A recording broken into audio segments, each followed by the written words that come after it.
नमस्ते, मी doctor श्रद्धा गायकवाड, निर्मल hospital व्यसनमुक्ती केंद्र मिरज येथे असिस्टंट डॉक्टर म्हणून कार्यरत आहे। आज आपण बघणार आहोत व्यसन म्हणजे काय आणि व्यसनातून बाहेर पडण्याचे उपाय कोणते आहेत। व्यसन ही फक्त सवय नाही, तर ही एक साखळी आहे जी हळूहळू माणसाला स्वतःभोवती गुरफटून टाकते। सुरुवात होते थोडं रिलॅक्स व्हावं म्हणून, पण नकळत ही गोष्ट जीवनावर राज्य करू लागते। कधी मित्रांमुळे, कधी ताणतणावामुळे, कधी मनातल्या रिकामपणाला भरून काढण्यासाठी आपण एखाद्या गोष्टीचा आधार घेतो, पण काही काळाने तो आधार ओझं बनू लागतो।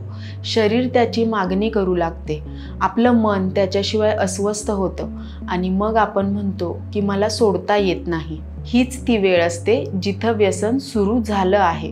दारू, तंबाखू, गुटखा, भांग, गांजा, चरस, झोपेच्या गोळ्या, मोबाईल ॲडिक्शन, गेम्स ॲडिक्शन ह्या सगळ्याचे व्यसन होऊ शकते। व्यसनाचे सर्वात मोठे नुकसान म्हणजे फक्त शरीर नाही, तर संबंध तुटतात, आत्मविश्वास हरवतो आणि हळूहळू जीवनाचा अर्थच हरवतो। पण ही गोष्ट इथे संपत नाही।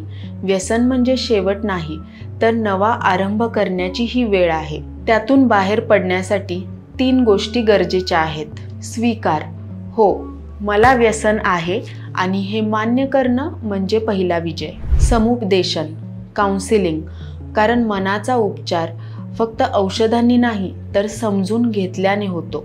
डिटॉक्स आणि पुनर्वसन, डी ॲडिक्शन अँड रिहॅब, शरीरातून व्यसनाचे दुष्परिणाम काढून टाकणे आणि पुन्हा नव्याने जगायला शिकवणे। निर्मल हॉस्पिटलमध्ये आम्ही अशा बऱ्याच लोकांना पाहतो जे काही महिन्यात त्यांच्या कुटुंबात, नोकरीत आणि जीवनात परत येतात, कारण योग्य उपचार, प्रेम आणि आधार या तिघांनी मिळूनच व्यक्ती व्यसनातून बाहेर येतो। म्हणून लक्षात ठेवा, व्यसनातून बाहेर पडणं शक्य आहे, फक्त पहिलं पाऊल उचलण्याचं धाडस करा। यासाठी निर्मल हॉस्पिटल व्यसनमुक्ती व पुनर्वसन केंद्र मिरज येथे अवश्य भेट द्या आणि खाली दिलेल्या नंबरवरती संपर्क करा। धन्यवाद।